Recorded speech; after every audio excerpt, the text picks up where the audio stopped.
नमस्कार, अखबार रिपोर्टर के इस अंक में आपका स्वागत है। आज हम बात करने वाले हैं रोहिंग्या पर। रोहिंग्या जो म्यांमार में म्यांमार के एक मुस्लिम समाज है जो शरणार्थी बन के बांग्लादेश और भारत के अन्य क्षेत्रों में फैला हुआ है। इनके पीछे इनकी कहानी क्या है और ये भारत के लिए किस तरह थ्रेट है, एक तरह से भारत के लिए किस तरह ये खतरा है, इस पर आज हम बात करने वाले हैं। बात शुरू करें इससे पहले आपसे हमारी गुजारिश है कि आप हमारे चैनल को थोड़ा सब्सक्राइब जरूर कर दीजिएगा, लाइक करिएगा और जो भी कुछ अच्छा लगे अपना कमेंट जरूर दीजिएगा। तो सबसे पहले हम बात शुरू करें, इससे पहले मैं थोड़ा रोहिंग्या का जो इतिहास है रोहिंग्या का, उसको मैं बताना चाहता हूँ। इसमें दो मत हैं। एक तो रोहिंग्या जो खुद ही बोल रहे हैं कि हमारे साथ हम जो हैं करीब यहाँ पर कई दशकों से सदियों से रह रहे हैं, मतलब 8वीं शताब्दी से ये लोग दावा करते हैं कि हम लोग रह रहे हैं और हम लोग का अपना एक क्षेत्र था जिससे आराकान क्षेत्र बोलते हैं। तो इसमें ये लोग सदियों से रह रहे हैं। लेकिन म्यांमार के जो सरकार है उसका कहना कुछ अलग है। उनका कहना है कि ये लोग 1824 में जब म्यांमार पर ब्रिटिश ने कब्जा किया, उसी समय ये लोग यहाँ पर आना शुरू किए, क्योंकि अंग्रेजों को यहाँ पर चाय के बागानों में काम करने के लिए या अलग अलग कुछ खेती बाड़ी के काम के लिए मजदूरों की ज़रूरत होती थी और वो लोग बांग्लादेश से इनको लाते थे और यहाँ पर अपना खेती बाड़ी का काम उनसे कराते थे। लेकिन कुछ समय बाद ये लोग वहीं पर अपना घर बना लिए, अब बस गए और तब से ये लोग वहीं पे रह रहे हैं। म्यांमार सरकार का कहना है कि ये गलत है और इन्हें ये हम म्यांमार का मतलब जो उस समय बर्मा था उसका नागरिक नहीं मानते हैं। अब जब 1946 में ये जब आज़ाद हो गए, 1948 में जब आज़ाद हुए, तो उस समय भारत पाकिस्तान का भी जो आज़ादी के पहले वाली जो मूवमेंट चल रही थी जिसमें पाकिस्तान बनाने की बात हो रही थी, तो उनका रोहिंग्या का एक प्रतिनिधि मंडल जिन्ना से भी मिला था और उन्होंने जिन्ना से बात की थी कि और जिन्ना से कहा था कि आप हमें जो हमारा जो क्षेत्र है जो जिसमें हम लोग रहते हैं, जो बांग्लादेश के बॉर्डर वाला एरिया है रोहिंग्या लोगों का, तो उसे आप पाकिस्तान में मिला लीजिए। लेकिन जिन्ना ने उनके इस दरखास्त का, इस अपील को नहीं माना, क्योंकि वो बोले कि चूंकि अभी हम खुद ही एक पाकिस्तान बनाने में व्यस्त हैं और हम फिर से ब्रिटिश पर दबाव डालें कि आप बर्मा के एक क्षेत्र को काट कर हमें दे दीजिए, ये संभव नहीं है और इस पर आगे जाकर समस्याएं पैदा हो सकती हैं। एक बार पहले पाकिस्तान बन जाने दीजिए, फिर बाद में हम लोग इस पर बाद में बात कर लेंगे। तो इस तरह उस समय मामला कुछ ये हो गया। ये कहनाम है अभी तक जो इतिहास था। ये कुछ लोगों का कहना है कि रोहिंग्या जो थे बहुत कई शताब्दियों से रह रहे हैं वहाँ पर। ये लोग अरब और फारस और बांग्लादेश, उस समय हिंदुस्तान था, कि व्यापारियों के द्वारा यहाँ पर अपना एक धीरे धीरे आकर बसते गए और ये लोग वही लोग हैं। इनकी भाषा पर बात किया जाए, अगर संस्कृति और भाषा सबसे बड़ी चीज़ होती तो इनका भाषा पूरी तरह से बंगाली नहीं है। ये पूरी तरह से बंगाली नहीं है। इनका भाषा एक तरह से उर्दू, फारसी, अरबी शब्द ज़्यादा है उसमें, और कुछ जो म्यांमार के जो लोकल हैं उनके शब्दों का भरमार है। हाँ, इनकी भाषा बंगाली से मिलती जुलती है, जो बंगला भाषा है उससे मिलती जुलती है, लेकिन पूरी तरह बंगाली नहीं है ये। अब हुआ क्या कि इनसे लगातार वहाँ के जो लोकल्स आर्मी है जो म्यांमार के, उनसे लगातार इनसे झड़पें होती रही। इनको जब 1982 में वहाँ पर फिर से एक कानून बना तो उसमें इनको नागरिक नहीं माना गया, यानी म्यांमार का नागरिक नहीं माना गया और ये देश एक तरह से बिना देश के हो गए। माफ करिएगा, जब कोई भी देश किसी को नहीं लेता है तो एक तरह से बिना देश के हो जाए, और ये बिना देश के हो गए। फिर इनके ऊपर वहाँ की आर्मी लगातार अटैक करना शुरू की, लगातार दोनों में झड़पें होने लगी। अब यहाँ तक जो समस्या था रोहिंग्या का और म्यांमार का अपनी समस्या थी, यहाँ तक तो ठीक था। लेकिन इसमें एक एंगल आ जाता है पाकिस्तान का। इसमें जमायत इस्लामी और लश्कर तैयबा जैसे संगठन को आगे करके ऐसा आरोप मीडिया में आ रहा है, मेरा नहीं अनुमान है, ये मीडिया में अलग जो मीडिया हाउस ने रिपोर्ट आ रही है उसके आधार पर मैं आपको बता रहा हूँ। तो ऐसा आरोप है कि आईएसआई इन्हें एक एसेट्स के रूप में इस्तेमाल करना शुरू कर दी। लश्कर तैयबा और जमात इस्लामी को आगे कर कर ये लोगों ने एक ढांचा तैयार किया और उसका इस्तेमाल भारत के जो नॉर्थ ईस्ट में इंसर्जेंसी पैदा करने के लिए इन लोगों ने किया। यानी पाकिस्तान इसे एक अपॉर्चुनिटीज के रूप में लिया और उन्होंने 2 आर्मी की तैयार किया। एक आर्मी का नाम था रोहिंग्या सॉलिडेरिटी ऑर्गेनाइजेशन, जिसको RSO कहते हैं, और इसका गठन 1982 में हुआ था। एक और संगठन जो बहुत बाद में आया उसका नाम था अरकान रोहिंग्या सेलिब्रेशन आर्मी, जिसको ARSO कहते हैं। इसमें भी ऐसा आरोप है कि ISI ने इनका मदद किया। 2016 में ज़्यादा एक्टिव जाकर हुई। अब समस्या क्या है? समस्या ये है कि जब ये आर्मी बनी, रोहिंग्या का कहना है कि इसमें कोई पाकिस्तान का हाथ नहीं है, ये हमारी अपनी सेल्फ डिफेंस आर्मी है, जो हमें म्यांमार में हमारे खिलाफ जो ज्यादतियाँ हो रही हैं इसके लिए हम लोगों ने बनाया है। लेकिन इंटेलिजेंस सर्विस ऐसी कह रही है, जो भारत की खुफिया विभाग ऐसी कह रही है कि इसमें ISI का हाथ है। उनको हथियार से लेकर ट्रेनिंग तक लश्कर तैयबा और जमात इस्लामी के लोग देते हैं। इसमें पैसा और हथियार और ट्रेनिंग के सारे खर्च ISI उठाती है। ये भारत के इंटेलिजेंस के द्वारा जो मीडिया में खबरें आई हैं वो लोग बोल रहे हैं। दूसरी चीज़, एक कई पत्रकार जो इंटरनेशनल पत्रकार हैं जो इसमें है, वार्टिनर लिटनर, जो उन्होंने भी लिखा था कि इसमें पाकिस्तान का एंगल है। अब समस्या एक और कहाँ से है, तो इन लोगों में जो वहाँ के जो म्यांमार के जो एक तरह से गवर्नमेंट के लोग हैं, यानी आर्मी थी, उनसे टकराव होना शुरू हो गया। टकराव होने की वजह से इनमें जाहिर सी बात है, जब टकराव होगा तो कुछ लोग मारे जाएंगे, कुछ लोग बेघर होंगे, कुछ लोग पलायन करने में मजबूर होंगे। और इसी पलायन का सबसे ज़्यादा अगर कोई शिकार हुआ वो था बांग्लादेश। और ये लोग बांग्लादेश में आने लगे, जो कॉक्स बाजार एरिया है वहाँ पर आके ये लोग बसने लगे।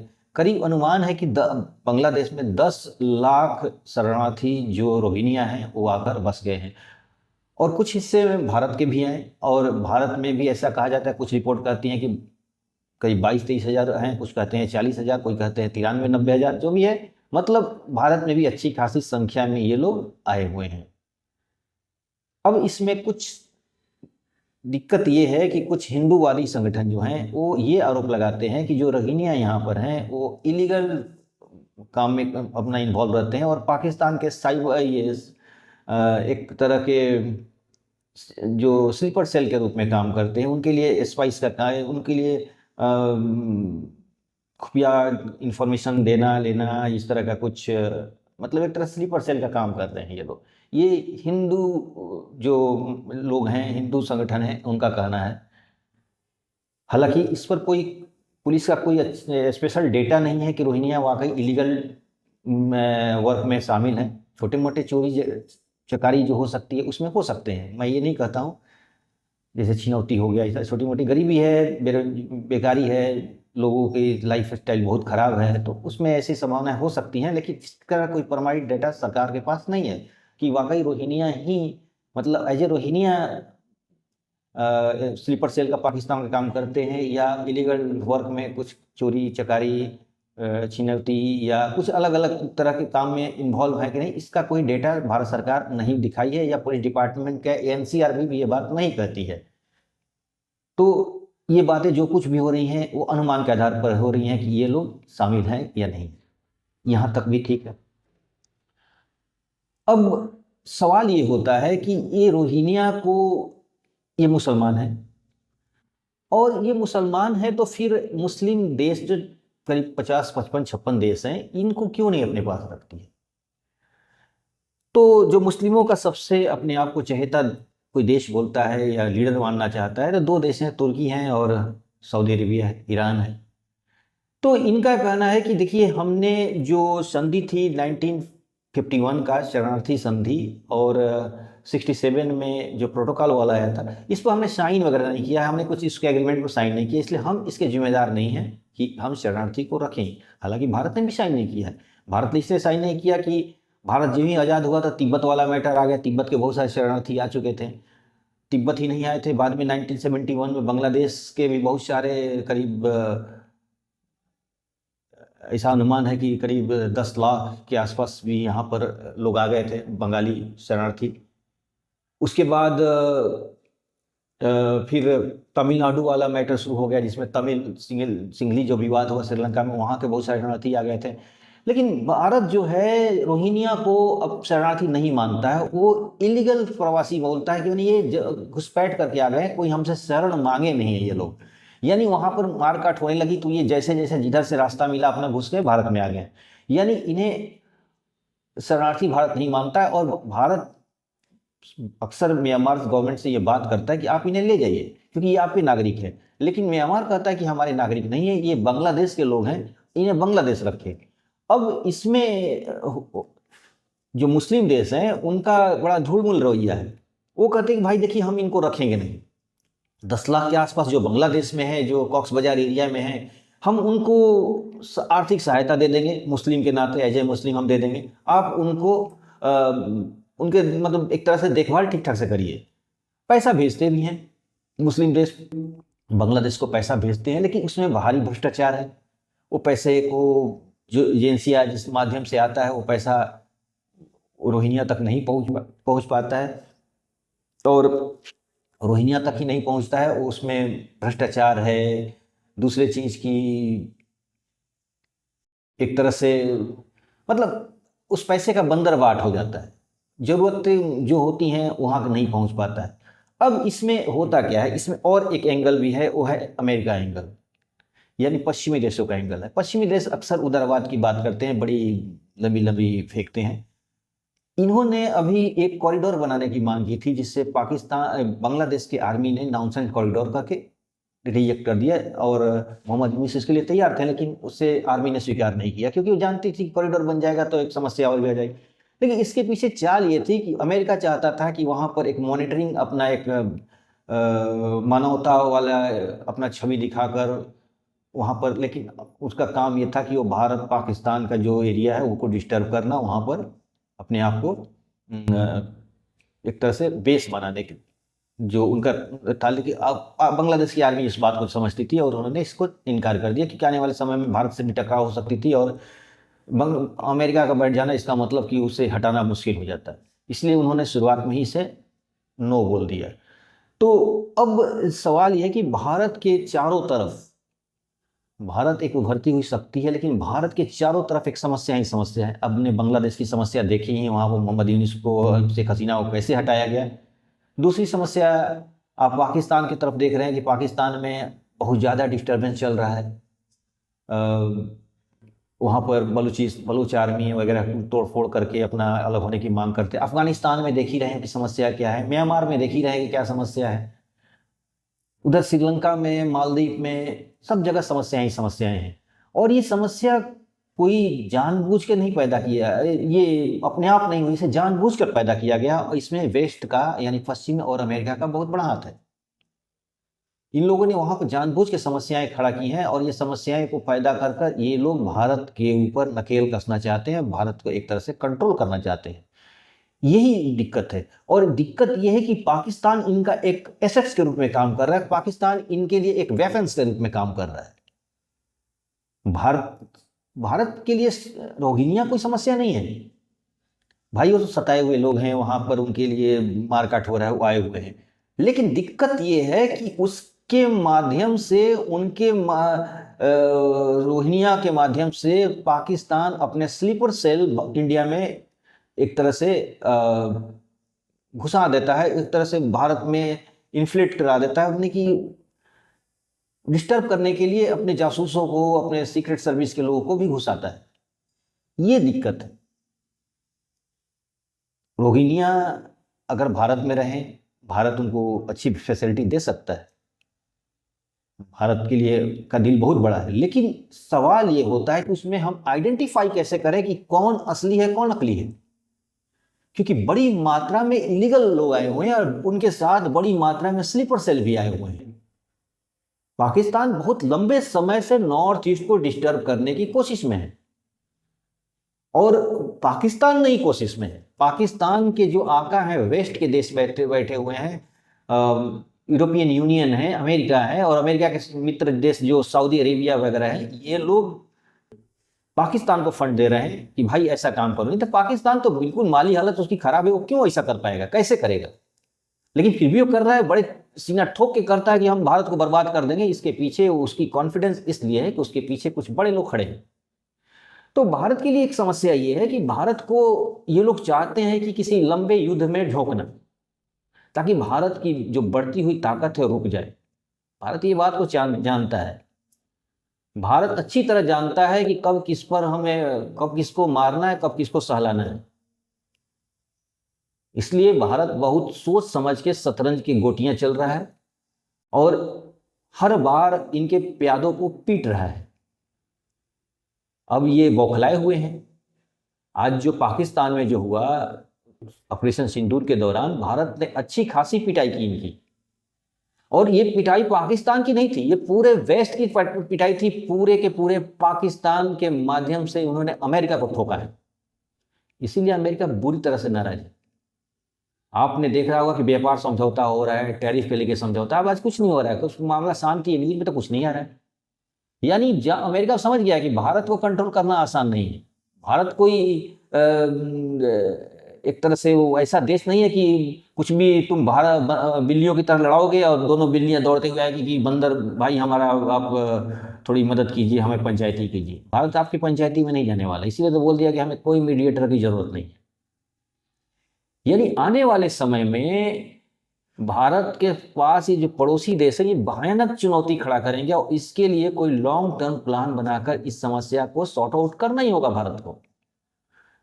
क्योंकि यहां पर देखिए, मैं ये फिर भी आज फिर बोल रहा हूं कि रोहिंग्या समस्या नहीं है।